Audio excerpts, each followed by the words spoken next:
Right, you guys, make sure you like this video and subscribe to Mike's, okay? Make sure. If you don't subscribe to Mike, you're gonna have a fat forehead and a big hairline. Boom, I'm with the guy Max inside. Subscribe to him, make sure you do. Still best content coming out. You know how it is. Hello and welcome back to another video. Welcome back to the YouTube channel. Make sure you're smashing the likes and subscribing if you are new. We are doing a new upload series on the YouTube channel, people. This is the biggest what ifs in West Ham's history. Now, I was going to do this as a full video, a full long form video where I go through all the biggest what ifs. But I thought do it as a series because it was actually taking me a lot of research to go into each individual one. Now, on my Twitter, I put this out, and I didn't think many people were going to see it, but a lot of people actually responded in the West Ham community. And a lot of people asked this one, especially, is that what if Jared Bowen scored that overhead kick against Frankfurt? Now, if I'm to go through my tweet, I'm not going to show my tweet on the screen. A lot of people are asking me what Bowen's overhead kick semi-final versus Frankfurt. What if Bowen scored that overhead kick? What if Bowen's overhead kick against Frankfurt got in? Yeah, it's mad. It's mad. So that was probably the most requested one. That was the most requested one. But we're gonna go through all of them over the course of the summer when I don't have an upload and there's nothing current to do with West Ham that I can upload because West Ham don't do any transfer business. So what if Bowen scored that overhead kick against Frankfurt? Well, let's go through the time. So on this day where we lost to Frankfurt, it was at home. I was at the game. We lost 2-1. They scored right at the start with Knuth, and then I'm pretty sure Kamada scored the winner. Who scored the equaliser? I can't remember when it was. I think it might have been Antonio. I think Zuma got the assist. It was like a header across from the free kick. But I had to go back and watch that overhead kick to realise how painful it was. Because I haven't really watched back the highlights to the Frankfurt game since we played them. So when I did watch it, I was like, whoa. If that overhead kick went in, first of all, that's one of the greatest goals I've seen as a West Ham fan, if that goes in. Because that's going in the roof of the net. And to be honest, Kevin Trapp is actually a really good goalkeeper from what I've seen and over the course of the years. I don't know whether he's fallen off since or not, but he played really well against us from what I can remember, very commanding of the box, etc. Very Oliver Glasner type keeper. I remember going into the game, people saying that Frankfurt, they're very compact, but they press you like hell.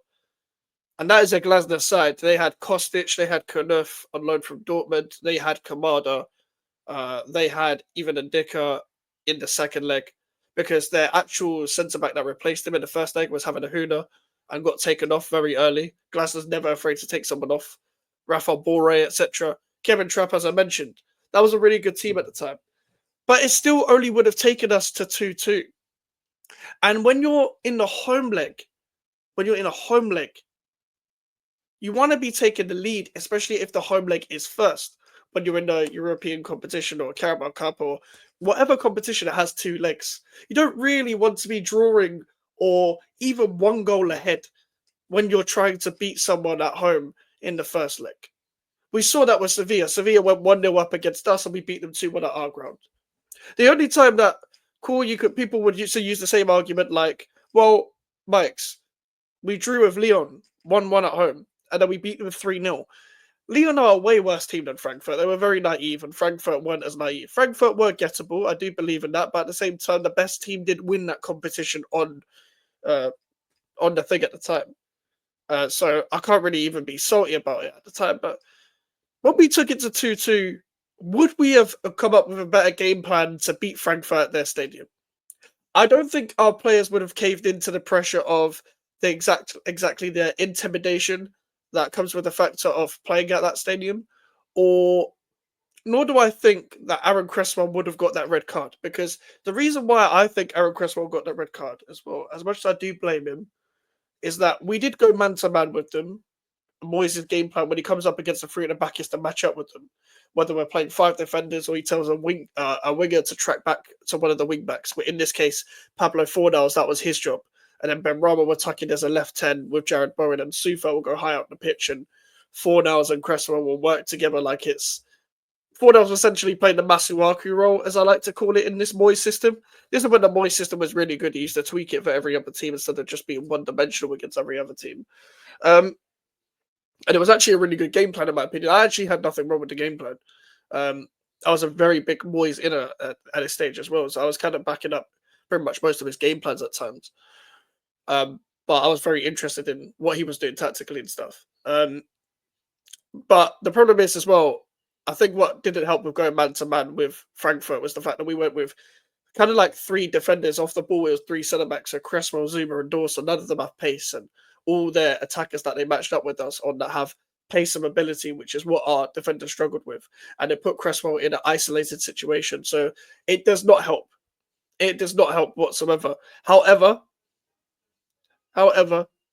I do actually think we still probably would have lost. What I do think would have happened is they either would have scored early still and looked for the cutback to score against us to go a goal up, or we would have taken it to extra time or penalties, and you never know.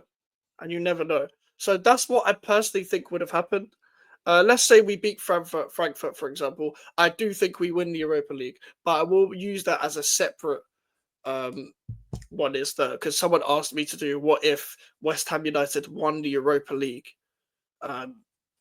in 2022 as well. And that would have been an interesting twist as well, because obviously we wouldn't have been in the Conference League, we would have been in the Champions League, which is mad in itself.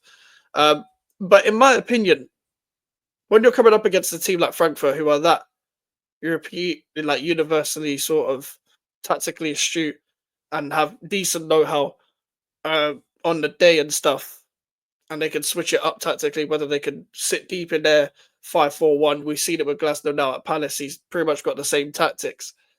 Then you kind of got to be a bit more street smart than that. We were very rattled from the red card. Now, the very key thing about this is not even necessarily Bowen's overhead kick against Frankfurt, because we still had a chance. But it was still very difficult going 2-1 down.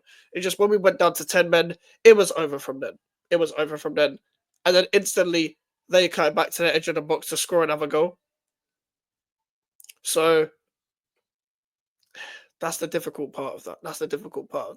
And that's the thing, like, having an overhead kick in that moment in time, that would have been nuts. And to be fair, if we did score that overhead kick, I think the general notion would have been very positive.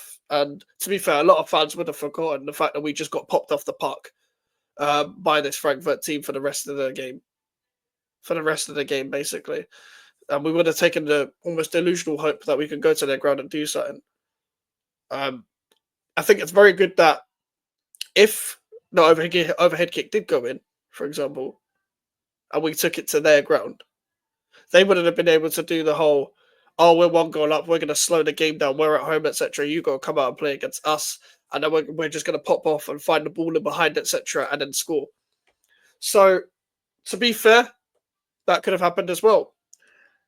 Now, to be fair, we were running low. Like there was multiple reasons why we didn't win the Europa League and stuff. Like, people could say injuries, but we had a January transfer window where we didn't get anyone.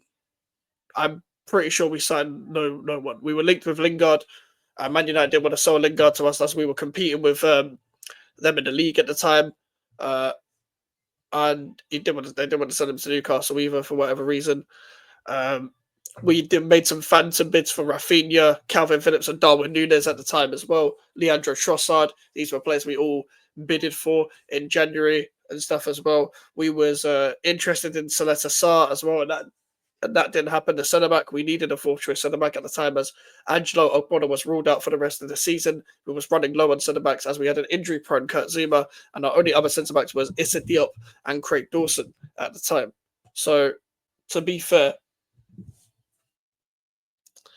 there was a lot of factors going into that. We should have actually invested in the transfer window instead of just relying on the minimal squad that we had at the time. But that's what brought us back from being the team that was going to compete for a couple of seasons due to a team that's going to compete season in, season out, which is why there's a big difference now between West Ham United and Newcastle. So specifically back to the Bowen overhead kick. It would have been one of the best West Ham goals I've ever seen in my life. It would have been talked about for years, no matter what the result was. We would have gone into positivity probably going into the next leg against like Frankfurt and stuff. But would we have won? I still think we would have lost. The only chance we had was taking it to extra time of penalties, where it's basically a lottery.